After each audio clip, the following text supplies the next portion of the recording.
video, we're going to learn about the Amazon rainforest. We hope you learn much more about this rainforest. So let's get started. This beautiful place is found in South America, and it goes across multiple countries, including Brazil, Peru, Ecuador, Venezuela, and Colombia.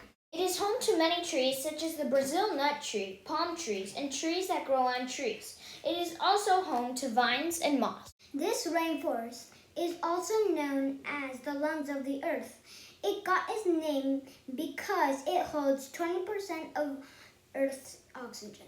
It is home to 3,000 kinds of fish and about 3 million types of insects. Some of the animals that live in the Amazon include howler monkeys, sloths, anacondas, jaguars, alligators, and apes. If you enjoyed this video about the Amazon rainforest, remember to subscribe and hit the like button.